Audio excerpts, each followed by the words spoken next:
жыныстық қарым-қатынас үшін ғана үйленеді, бірақ в целом сен подкаблуксың ба, әйеліңді бағындыра алмайсың ба, әйеліңнің аузын жаба алмайсың ба деген.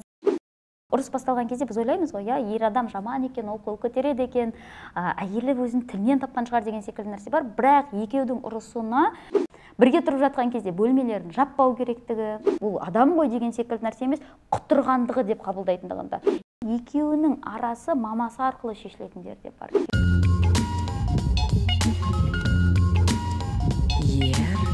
Денсаулығы.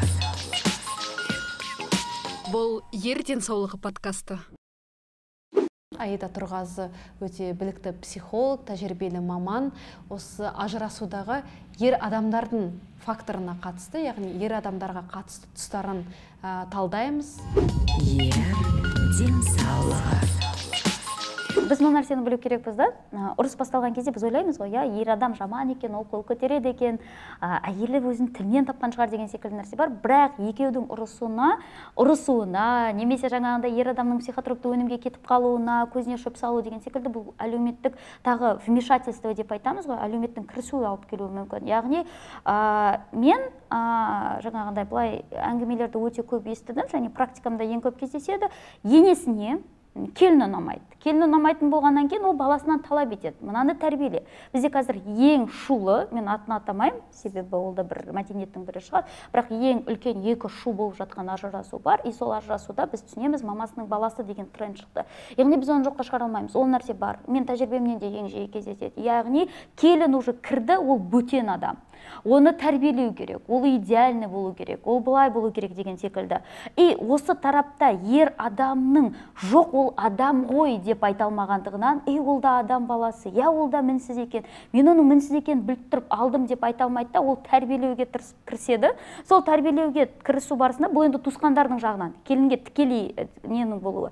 Екінші мәселе бар, ол достарының тарапынан. Бізде жастардың арасында да сен подкаблуксың ба, әйеліңді бағындыра алмайсың ба, әйеліңнің аузын жаба алмайсың ба деген секілді мәселелер болады. И осы тұстарға келген кезде тұлғаның өзінің көзқарасы толық қалыптаспағаннан кейін сыртқы факторлардың әсерінен мен осыны тәрбиелей алмадым, подкаблук болып кеттім ғой ақыры деп ішіп кету бар деген секілді. Одан бөлек мен осында не қыла алмадым, қазір ұрып тәрбиелеп жүрейініз, аузын жауып тастай салайыншы, бүйтіп сала салайыншы деген секілді мәселелері бар. Сондықтан да бұл сырттан да келетін факторлар өте көп. Мынандай нәрселер де бар. Өздерінің әлеуметтік рөлдерін асыра пайдаланушы адамдар бар. Ол жаңа ене деп айттым, бұл тек қана әйел адамның проблемасы да емес, аталар да бар. Ата болып отырып деген секілді. Осы екеуі отырып, жаңағындай отбасы деп айтайықшы, отбасында барлығын авторитарлы етіп ұстауға тырысу, яғни бәрін өз контрольдарында ұстауға тырысу. Одан бөлек біздің қоғамда қазір ең кең тараған екеуі бірге тұру керек, ата-анасын тастамау керек, ата-анасын тастайтын болса ол жаман келін деген секілді нәрселер бар. Яғни қарапайым свобода деп айтып, еркіндікке деген қажеттілікті қанағаттандыра алмайды жастар. Бір-бірімен бола алмайды деген секілді, Ер денсаулығы. Бала үшін ең қиын бір міндет деп айтылады ма, жүк, ауыр жүк, ол ата-анасының орындалмай қалған арманын орындау деген секілді. Ата-аналар өздері қалаған секілді өмірді сүргізгісі келеді, өздері қалаған келінді қалайды, өздері қалаған күйеу баланы қарайды. Біз ол жерде мен искажать еткім келмейді. Мәселе ер адамның отбасының әйелді қабылдамауы, яғни бөтен адам ретінде көру болатын болса, әйел адамның отбасының тарапынан сол ер адамға деген критиканың көп болуы, сен күйеуің бүйту керек, сенің күйеуің сөйту керек, сен Дубайда жүру керексің, басқа қылу керексің, ол бізге звондау керек, ол біздің бүкіл жұмысымызды істеу керек деген секілді екі тараптан өте көп жүктің салынып, яғни концентрациясының барлығы сол айналасындағы адамдардың қажеттілігін қанағаттандыруға кетіп қалады да, ортада диалог мүлдем болмайды.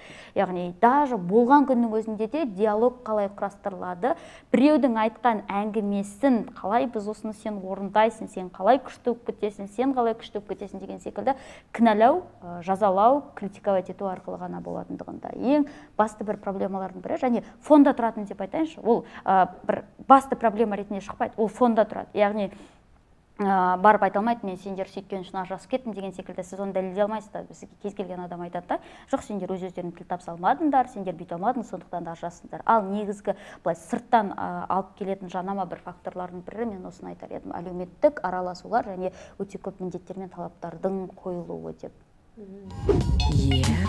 Денсаулығы. Талап дегенде қандай талапты айтып өтер едіңіз?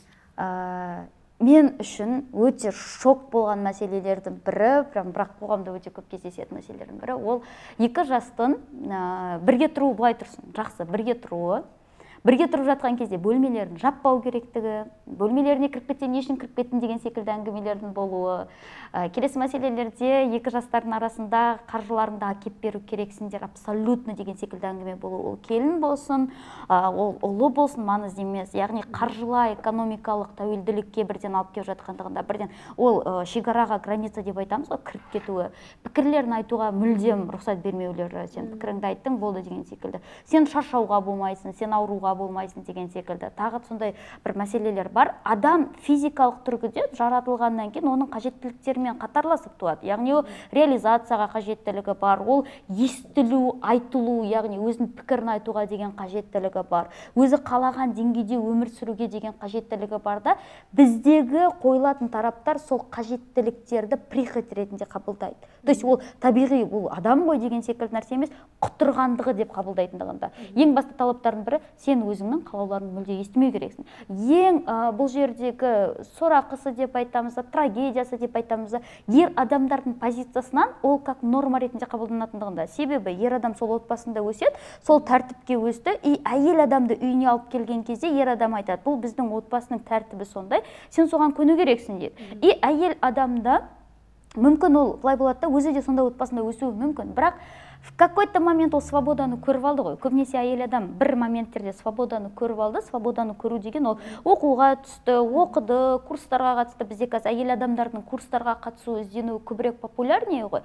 И сол жақтан сырттан көзқарасты қалыптастырып алғаннан кейін мына отбасына келгенде көнбеу деген секілді мәселе басталады. И осы кезден бастап әйел адамға деген қысымдардың болуы, физикалық күштің көрсетілуі, басқа дүниелердің орын алуы осы сәттерден басталатындығында. Сондықтан да абсурдты талаптар бар, ол біздің қоғамда, және оны гордость деп айтайықшы, андай бір мақтанышпен айтатын адамдар да бар. Мен екі келінімді бәрін бірге үйде ұстап отырмын, мен керемет енемін деген секілді болады. Шын мәнісінде екі келін қаншалықты деңгейде бақытты, және қай сәтте олар ажырасып кетуі мүмкін екендігі белгісіз. Және ажырасқан кезде біздікілер, біз көп араласып қойдық қой деймін, осылар қайта қосылышын істемейді, мен саған басқа қатын тауып беремін, мен өзім балама, әйел адам тарапынан ішіме сыйған бала сыртыма да сияды деген секілді мәселелер бар. Бұл біздің қоғамдағы өте бір сауатсыздық деңгейі, әркімнің бір-бірінің шекарасына кіру деңгейі деп айтар едім. Мұның барлығы бір үйретілген модель. Біз когнитивно-поведенческая психотерапияда мына нәрсені айтады, адам қоғамның нәтижесі. Яғни ол қоғамда не көрді, нені норма ретінде қабылдады, біз соның нәтижесі болып келеміз. Адамның ішкі әлемін біз жоққа шығара алмаймыз, дегенмен де көбінесе біз ориентирді сырттан ұстаймыз дейді. Осыған байланысты ғалымдардың еңбегінде мына нәрсені айтады, адам көбінесе поведение деп айтамыз, модель поведениені копировать етуге бейім келеді дейді. Яғни ол отбасындағы модель поведениені копировать етеді, оны бізде Фрейд айтып өткен, то есть получается әкесін копировать ету, анасын копировать ету деген секілді. Одан да бөлек ғалымдарда сондай нәтижелер бар. Сондықтан да егер қазіргі мына ажырасып жатқан адамдарды осы алдымыздағы қоғамның нәтижесі ретінде көретін болсақ, сол кезде біз көре аламыз. Нақты проблема, нақты пробелдар қай жақтан кетіп жатқандығын. Денсаулығы. Ана болу ол өте бір еңбекті талап ететін дүние. Осы жерде ер адам психологиясы деп айттыңыз ғой. И ер адамның да әсері болу керек. Бірақ біздің қоғамдағы болып жатқан дүние бойынша ана собственник етіп алады баласын, собственный ретінде алып алады. Ер адам сыртта жүретін адам ретінде алып алады. Сондықтан да оның отбасындағы рөлі де минимализировать етіліп қалған. Сондықтан да мына жерде жекеменшік деп алғаннан кейін сол қазір жекеменшіктелген балалар қазір біздегі бар, мамасының баласы деп айтамыз ғой. Сол кезеңдерде мен абсолютно дұрыспын, менікі абсолютно дұрыс, мен балаға махаббат бергім келеді, мен басқа қылғым келеді деген секілді удушающая материнская любовь деген понимание бар. Яғни тұншықтыратын ананың махаббаты деген түсінік бар да. И анасы өзінің соншалықты деңгейде баласымен бірігіп кеткені соншалықты, әр баласымен бірігіп кеткені соншалықты, солардың өмірін қатарласып өмір сүргісі келеді. Яғни солармен бірге өмір сүргісі келеді. Бұл сепарация тақырыбында болып жатады. Кейбір аналар өзінің ұлдарына замужем деп айтуға болады. Яғни мысленно ол күйеумен восхищаться етпейді, күйеуін көтермейді, менің партнерім деп қарамайды. Мысленно она восхищается своим сыном. То есть өзінің ұлына ғашық, өз ұлын ғана ойлайды, өз ұлын көтереді, балаларын төмендетіп тастайды деген секілді, күйеуін төмендетіп тастайды деген секілді мәселе бар. И сол кезеңдерде ұлының назары басқа біреуге түскен кезде, осы кезде басты трагедия басталады. Бессознательный уровеньде ана екеуін ажыратуға тырысып кетеді деген секілді мәселе бар. Бейсаналы түрде алып келуі мүмкін. Мысалы, өміріне араласу арқылы, мынау мысалы келіншек жаңағы дұрыс істеп жатқан жоқ, менің ұлыма сай емес деген сияқты. Мынандай мәселелер бар ғой. Менің ұлым тамағы мына жерде тұру керек. Ол таңғы 6-дан 5 кеткен кезде болу керек. Ол әжетханаға шыққан кезде сен бумажкасын алып беру керексің, іш киімін бүйтіп қою керексің. Ол ұлын үнемі опекать ету деп айтамыз ғой, опекать ету арқылы сол опеканияны әйелінен требовать етеді. И опекать еткен кезде, ол әйелінен требовать еткен кезде, соответственно, кейбір әйелдер мама болып кетеді күйеулеріне. Мама болып кеткені былай тұрсын, сол кезде требовать етіп жатқан кезде екеуінің арасы мамасы арқылы шешілетіндер де бар. Күйеулер кейде сізге айтса өтірік болып көрінетін шығар, дегенмен де күйеуі мамасына барып, мен әйелім бүйтіп отыр, сөйтіп отыр деп жауап жасайтындар да бар. То есть получается, бізде конфликт туындаған күннің өзінде де между собой шешілмейді. Потому что ер адамды жаңағыдай айттым ғой, бүйтіп меншіктеп алған кезде мамасы әбден бүкіл проблемасын шешіп, баланы инфантильді етіп тастаған. Выученная беспомощность деген түсінік бар. Соны әбден үйретіп тастайды, сол бала сол позициясында сол нәрсесімен қалып қалады. Яғни әйел адам оған міндетті, барлық тараптан міндетті, қамқорлық. Мені мамам істеп жатыр ғой, сен неге істей алмайсың? Неужели сен мені мамам секілді, менің бүкіл жағдайымды жасай алмайсың? То есть, егер ондай нәрсе болатын болса, мен бүйтіп айтамын да кейде. Во-первых, мамам істеп жатыр ғой деген әңгіме бар жерде әйелге орын жоқ. Себебі ол мамасына замена ғана іздеді. Ну, единственный момент, что енді бұл қазір грубо болуы мүмкін, әбден, бірақ маман ретінде оны айтуға құқығым бар деп есептеймін. Жыныстық қарым-қатынас үшін ғана үйленеді, бірақ в целом мама керек ер адамдар бар. Бірақ біздің қоғамда оны мойындамауға тырысады, және мұны айтпауға тырысады, және мұны айтқан мамандардың барлығын шетелден көріп алғандар ғой.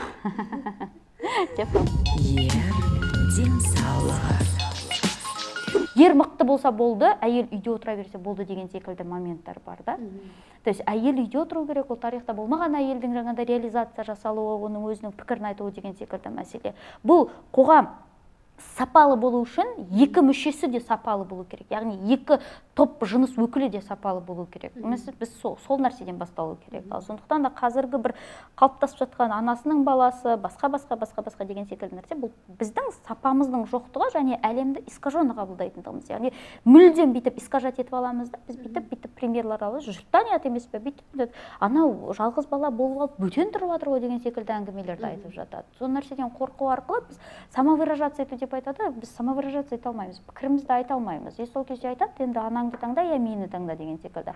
Даже ұрудың өзі қайдан шығады? Давайте соның психологиясына келетін болсақ, ұрудың өзі бұл психопатия деп есептеуге болады. Психопатия ол не емес, МКБ деген бар ғой бізде, дүниежүзілік денсаулық сақтау ұйымының бекіткен, ол жерге кірмейді. Болезньға, яғни ауруға кірмейді. Бұл психопатия дегеніміз, бұл психологиялық жаңағындай адамның несі ретінде көрініс табады. Яғни психиканың функциясы дұрыс қызмет атқарады, но нормалары когнитивті қабылдау бойынша бір бұзылыстар бар деп айтамыз. Когнитивті қабылдауда, психопатияда біреуге деген сострадание, эмпатия, понимание, уважение, сол нәрсе болмайды. Сондықтан да адам маған бәрі болады деген нәрсе болады. Психопатиялық әйелдерді мен өте көп кездестіргенмін.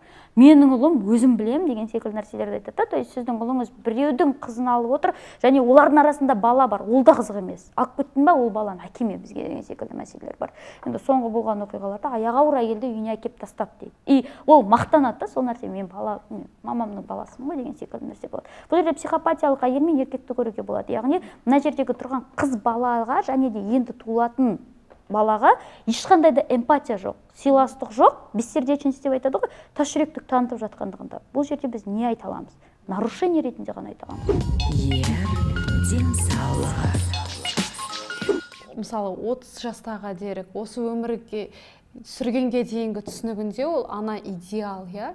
Осы ойдан барынша жеткілікті қылдырып, яғни сепарацияның маңызы жайлы дұрыс қалай біз жеткізе аламыз?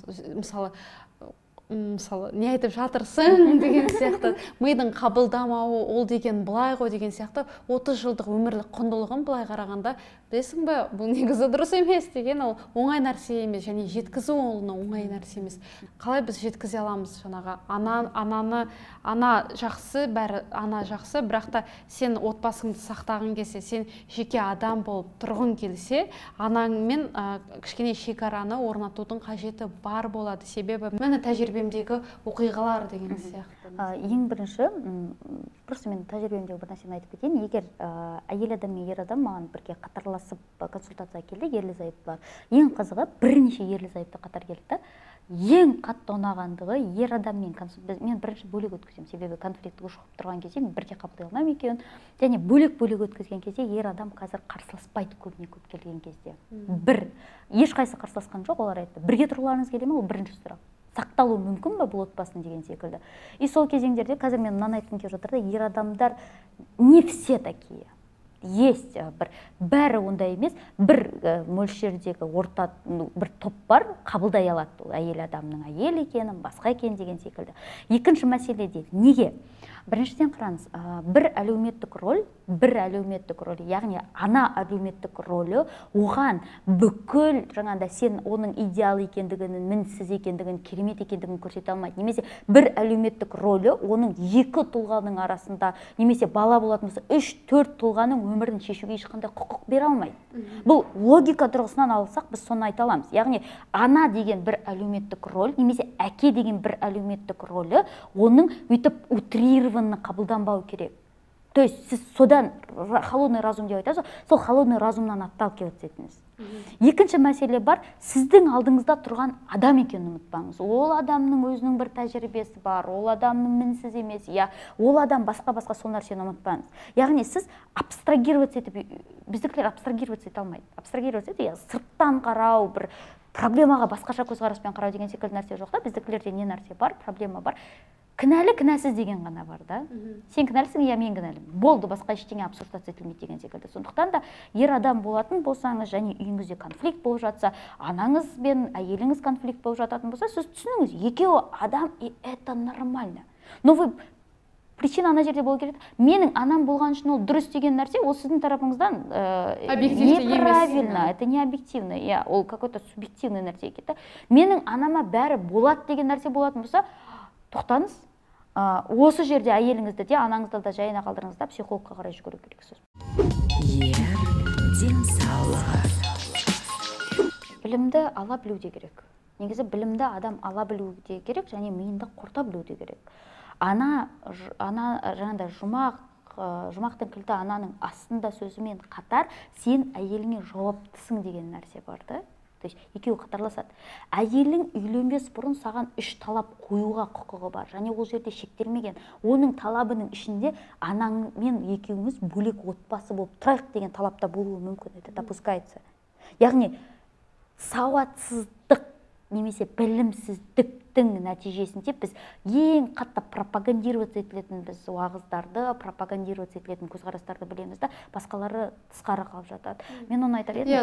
Бұл мәселеде жаңағы сауатты артыруға адамның ниеті болуы, мысалы тек қана бір жаңағы популистік нәрселерге ғана емес, былай ғылымға да, психологияға да бет бұрып, адамның кішкене өздігімен өмір сүруге ниетінің болуы. Бізде ер адамдардың көп поведенияларында мына нәрсені байқауға болады да, ол қашу. Ер адамдарды қашуға үйретіп тастағанда, себебі анасы кішкентай кезінде айтады, өзіміз шешеміз, бар, мусор тастасаң болды деген секілді нәрсені айтады да, и поэтому ер адам ешқандай бір әлеуметтік нелерге белсенді араласпағаннан кейін ол коммуникативті дағдыларда өте төмен келуі мүмкін.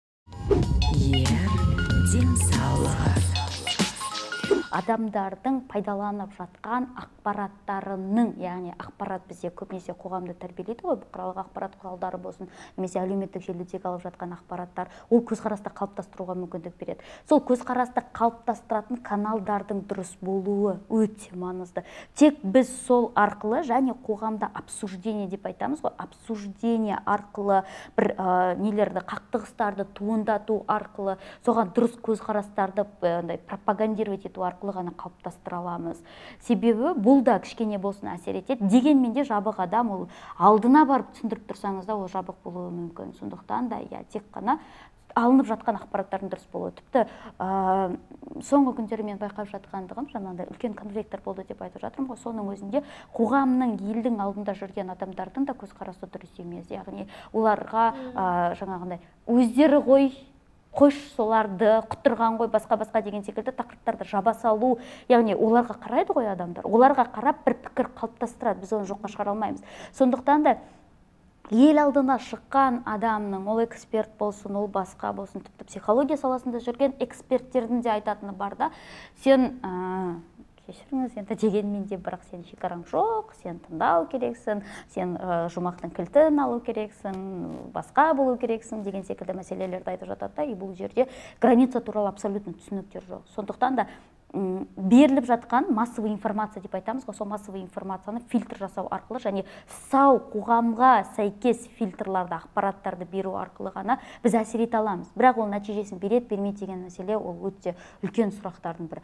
Иә, мен сізбен толықтай келісемін. Мысалы, біз ажырасу мәселесі де бір нәрсені алып отырдық та, бірақ түбіне қарай келем, түрлі мәселелер шығады, жаңағы сіз айтып өткен, мысалы, халықтың алдында жүрген адамдардың өздері қаншалықты сауатты және трансляция ретінде қаншалықты дұрыс нәрсені байланыс береді адамдарға. Мысалы, кімге қазір адамдар инфлюенсер, мысалы, инфлюенсер, яғни әсері бар деп кімді айтамыз, сол әнші, әртістер, бірақ олардың өздерінде, мысалы, популистік көзқарастарды көп жаңағы алға шығарады, мысалы, анаңды сыйла, үйтпе, бүйтпе, бірақ та оның кері тұстары жағын айта бермейді. Егерде денсаулығыңызға қатысты мазалаған қандай да бір сұрақтар болса, пікірге жазып кетіңіздер. Келесі бөлімдерде міндетті түрде маманнан тиісті жауап аласыздар. Пікір қалдырыңыздар, лайк басыңыздар және каналға жазылыңыздар.